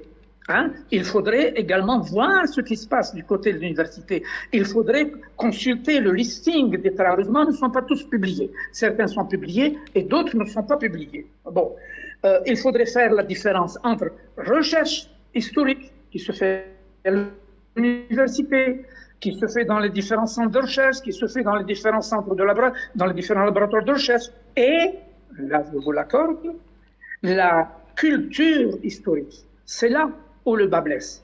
C'est là où le bas blesse. On vient subitement de nous réveiller. Depuis 3-4 ans, on s'est réveillé à cette question d'histoire-là qui fait, et passez-moi l'expression, qui fait le buzz. Bon. C'est bien parti et c'est bien et c'est le moment. Bon. Maintenant, je reviens à un autre élément. Pardon? Oui. Je reviens à un autre élément. L'élément fondamental, c'est le lien qu'il y a et qu'il devrait y avoir entre histoire et droit. Et je partirai simplement du concept de génocide. J'ai eu le plaisir de faire la préface du livre de Annie Goldziger, sur le mai 45, où j'ai parlé de génocide. Ce terme a été récusé. Pourquoi il a été récusé? Parce qu'il s'applique à un moment donné de l'histoire, à un peuple donné de l'histoire, à savoir les Juifs. Et donc, c'est comme s'il y avait une espèce de une espèce de particularité. C'est comme si ce concept était phagocyté et les autres peuples, les autres nations opprimées, brimées, n'ont pas le droit de l'utiliser. Oui. J'appelle à travers cette chaîne, effectivement, à organiser un symposium entre universitaires, entre spécialistes, pour débattre des questions de l'histoire, du droit, de l'anthropologie, pour débattre des questions de concepts qui sont essentiels. Merci beaucoup, j'ai été très long. Je le comprends. Merci beaucoup. Merci beaucoup, Monsieur El Khourchou Mohamed, d'avoir été compréhensible quand même avec nous, parce qu'on est quand même tenu par un timing. Bien sûr, je vous promets qu'on aura d'autres occasions où vous serez notre invité avec beaucoup de plaisir. Merci également, Edir Hachi, pour d'avoir été avec nous et pour toutes ces explications. Maître Ben Barham, restez avec nous. Le débat se poursuit pour la troisième partie de l'émission. Tout de suite.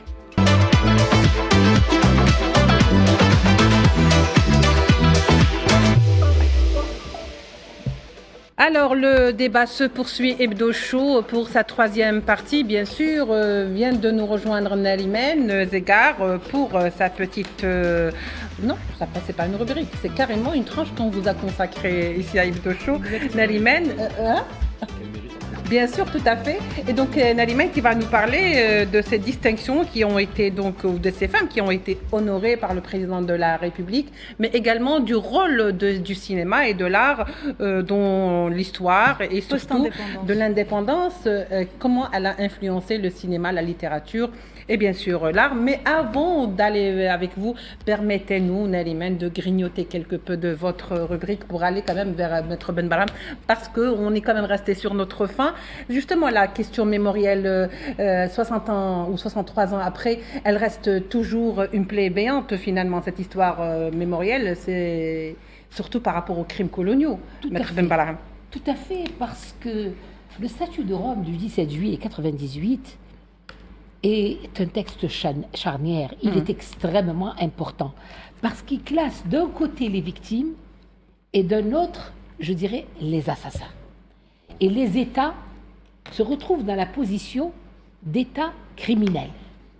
Le génocide, je ne partage pas du tout la réflexion qu'a fait mon ami Mohamed, parce que le génocide est apparu, comme je vous l'ai dit, lors du procès de Nuremberg.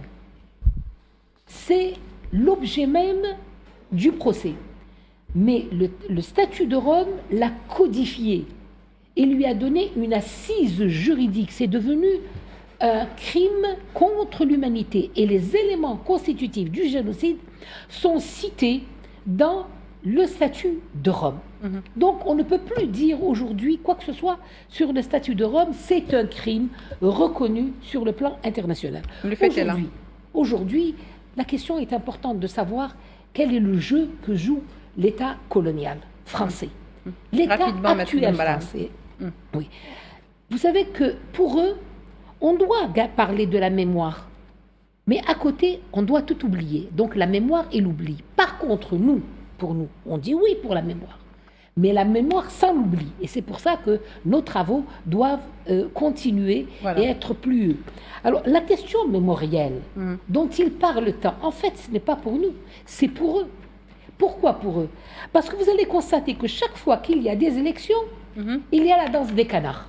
Vous voyez tous ces présidents qui viennent en Algérie nous faire la cour, n'est-ce pas? Et ça, tout le monde le sait. Pourquoi? Par des discours, n'est-ce pas, mirobolants. Et on va vous dire, oui, c'est vrai, un président dira crime contre l'humanité, Macron, je vais régler le problème. Celui qui était avant, crime inexcusable. Rapidement. Et je vais régler l'affaire dès que je serai président. Mais en fait, la question mémorielle, c'est eux qui l'exploitent. Nous, on demande une reconnaissance de notre histoire et une mémoire juste, ni plus ni moins. Merci beaucoup d'être précise et concis surtout. Merci beaucoup, Maître Benbaraham. Comme ça, Nariman ne va pas se fâcher. En tous les cas, ça. Alors, Nariman, cette semaine et surtout avant-hier, le président quand même a donc honoré 3 femmes générales. C'est une distinction qui n'est pas des moindres et c'est très important, surtout lorsqu'on connaît le statut de la femme aujourd'hui en Algérie, qui est donc en pleine évolution et que la femme a toujours eu toute sa place. Exactement, Léla. Cette année, comme chaque année, cette date du 5 juillet représente un moment de reconnaissance pour les forces armées algériennes, pour ces hommes et femmes qui veillent sur notre souveraineté. Et cette année, le président Abdelmajid Tebboune a élevé plusieurs femmes au grade de général au sein de l'armée nationale populaire. Une décision qui inédite de par son ampleur et qui marque une étape décisive dans l'histoire militaire algérienne où les femmes accèdent désormais massivement au plus haut échelon de commandement. On le voit sur ces images, c'était lors de la cérémonie annuelle de sortie des promotions militaires organisée à l'école militaire de Cherchel, une séquence qui a été largement reliée par les médias et en particulier sur les réseaux sociaux et qui illustre surtout la volonté de l'État d'élargir la place des femmes dans l'appareil sécuritaire et l'Algérie qui avait déjà marqué l'histoire en 2009 en devenant le premier État arabe et maghrébin à promouvoir une femme au grade de général. Il s'agissait à l'époque du docteur Fatima Zahra Arjoun, médecin militaire et chef de l'hôpital central des armées, symbole donc de la reconnaissance par le président, mais aussi par l'état de l'engagement féminin. Maître Benbaraham, les femmes qui ont, depuis la guerre de libération, toujours joué un rôle clé dans la construction de l'Algérie, n'est-ce pas? Tout à fait. Moi, je suis très, très fière de voir toutes ces femmes magnifiques accéder au grade de général. J'en connais certaines. Et vraiment, elles sont admirables. Bravo pour la femme algérienne. Madame Benbaraham, l'AMP est la digne héritière de l'ALN, l'Armée de Libération Nationale.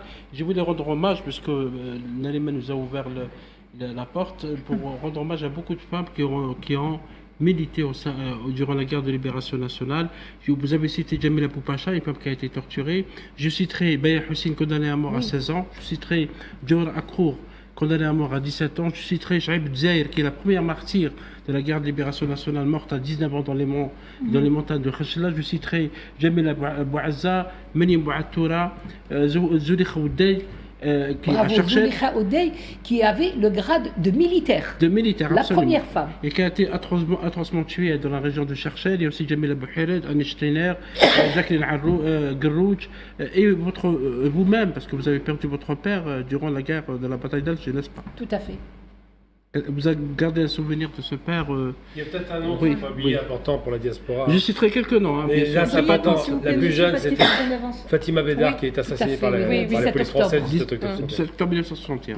Voilà, oui, c'est vrai que je me rappelle de mon père, mais vous ne pouvez pas savoir combien je suis fière d'avoir donné mon père pour ce pays pour que je puisse vivre libre et que toutes les femmes et tous les hommes de ce pays puissent vivre libre. Je suis extrêmement fière. Je vous annonce simplement que mon père était disparu de la bataille d'Alger et je viens de retrouver sa trace depuis que mon père a disparu. J'ai toujours eu l'image de mon père et aujourd'hui, je peux faire mon deuil. Je sais comment il est. Vous savez, Maître Ben Brahim, depuis le 5 juillet 62, les Algériens n'ont pas seulement libéré leurs terres, ils ont aussi libéré leurs esprits, leurs voix et leurs cœurs, car oui, l'indépendance de l'Algérie a donné naissance à une véritable renaissance culturelle. C'est ce qui fait qu'aujourd'hui, l'Algérie est un pays riche de sa culture, une culture qui s'est exportée aux 4 coins du monde. Et l'un des symboles de cette puissance post-coloniale, c'était tout d'abord et avant tout, on le sait, c'est le cinéma. Que dire de ce cinéma algérien né dans le maquis, synonyme de révolution et de liberté? Souvenez-vous, après l'indépendance, le jeune État algérien, dans les années 60 et 70, a fait du cinéma un outil de souveraineté culturelle, films historiques, fresques épiques, témoignages de lutte. L'Algérie s'est racontée à elle-même et au monde entier avec des chefs-d'œuvre devenus légendaires. On a par exemple Chronique des années de Braise, de Mohamed Ghadar Hamine, Allah yarhamou, qui nous a quittés il n'y a pas très longtemps, Palme d'Or au Festival de Cannes en 75, ou encore la bataille d'Alger, comme vous venez de le dire, un chef-d'œuvre politique qui était interdit de diffusion pendant longtemps en France parce que justement à l'époque ça dérangeait de raconter la vérité sur la lutte du peuple algérien, et ça dérange toujours. Bref, le cinéma algérien s'est donc affirmé comme le miroir d'une nation héroïque et fière de son combat, et que dire aussi de la littérature, cette arme silencieuse du verbe algérien, Katbi Yassine, Assia Djebbour, Mouloud Faraoun et bien d'autres qui ont marqué ont marqué la littérature algérienne d'une pierre blanche en écrivant la complexité de l'identité algérienne entre mémoire coloniale, souffrance et tradition.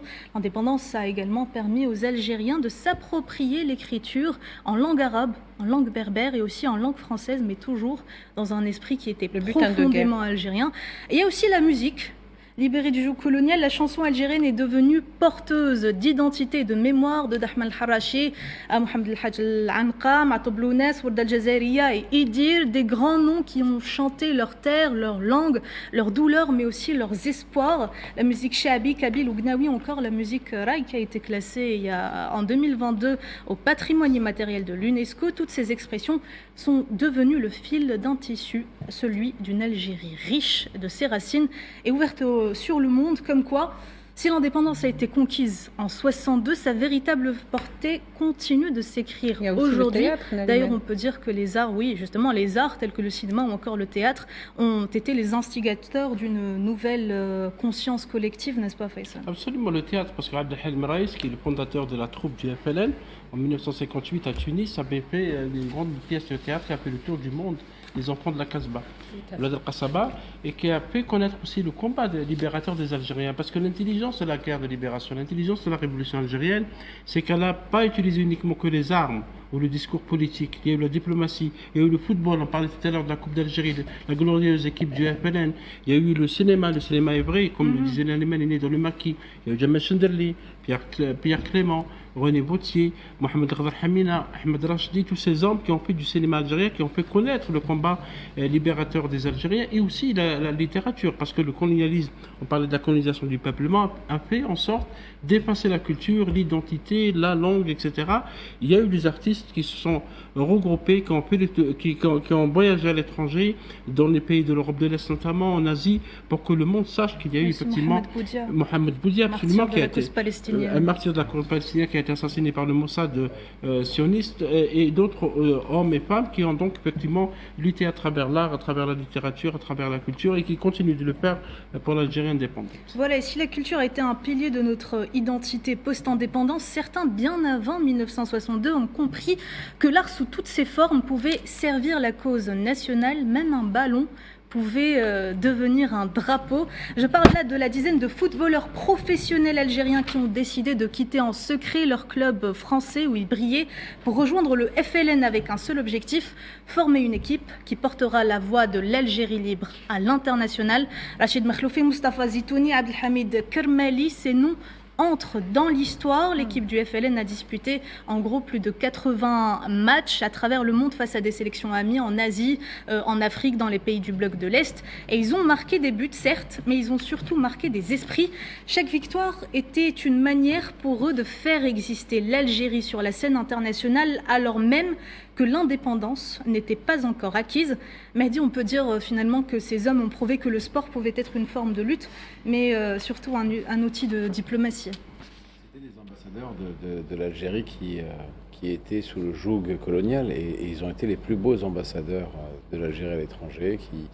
Ils ont refusé, ils ont sacrifié leur carrière, ils ont sacrifié leur vie pour rentrer et pour défendre l'équipe du FLN. Lors du match tout à l'heure de la finale de la Coupe d'Algérie, on a eu justement un membre de cette équipe prestigieuse qui était parmi nous, Simaouch, et c'est quelque chose d'exceptionnel de voir des personnes comme ça qui ont fait grandir l'Algérie, qui ont tout sacrifié pour l'Algérie. Il faut savoir aussi qu'ils ont gâché leur carrière, entre guillemets, étrangère, européenne, pour l'appel du pays. Et ils n'ont pas regretté une seule seconde.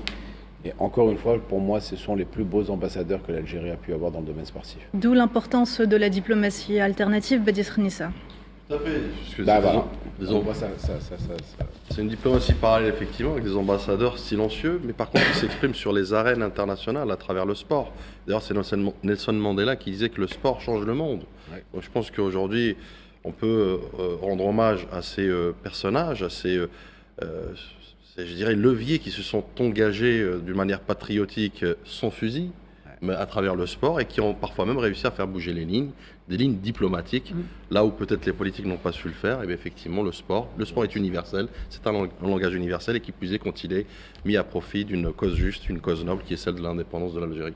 C'est vrai qu'ils ont mis de côté leur carrière, ils étaient un seul instant à répondre à l'appel, parce qu'il faut le faire. Ils n'ont pas mis de côté leur carrière, ils ont sacrifié leur carrière. Et ils étaient au sommet du football mondial, et ils ont sacrifié leur carrière pour l'équipe du FLN. Merci. Rachid Moukloufi qui nous a quittés à la fin de l'année était là, et je peux te dire qu'il était très content d'être à la finale de la Coupe d'Algérie. C'est l'un des derniers. C'est l'un des derniers, il a été accueilli justement par Monsieur le Président de la République. Et c'est quelque chose d'exceptionnel que de voir M. Maouch à une finale de la Coupe d'Algérie entre l'USMA et CRB. C'est toute une symbolique. C'est des icônes. La continuité des générations. Exactement. Monsieur, je voudrais aller-y, Ben Balah, parce que juste avant de conclure. Concernant la littérature, vous savez que l'hymne national a été écrit par Moufdi Zakaria en prison à Barberousse. En effet, oui.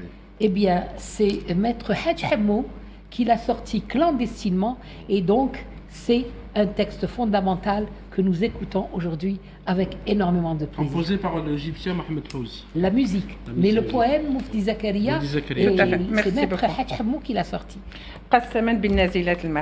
Voilà.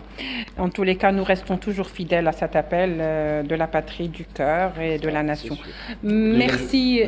Oui, allez-y. On vous a pas beaucoup entendu, donc je vous donne quand même la parole. Avec grand plaisir, et je laisse effectivement les experts. Effectivement. C'est vrai.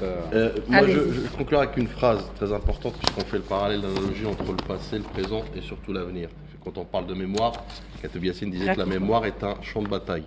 C'est un champ de bataille perpétuel dans lequel nous devons travailler avec les générations futures pour justement pouvoir construire ces ponts, mais surtout pérenniser cette mémoire, qu'elle puisse être vivante. Exactement. Et je conclurai par contre sur le passé colonial de la France. Ce n'est pas une question franco-française, c'est une question de justice universelle. Et c'est ça où la France devrait s'attarder davantage. Et là, je pointe sur le double discours notamment et les 2 poids 2 mesures notamment de la France d'aujourd'hui. Je reprends Jacques Chirac qui évoquait effectivement à l'époque que le crime ne devrait pas être effacé, il fait partie de notre histoire. Parlant de la Shoah, je pense qu'il est temps que la France regarde son histoire. Merci Badi Khnissa, merci. Je n'ai pas le beau rôle, je vous assure. Merci beaucoup, je rends l'antenne. Merci à vous d'avoir été avec nous aujourd'hui. Et bien sûr, Kull Aam wal Jazair bi Khair. Au revoir.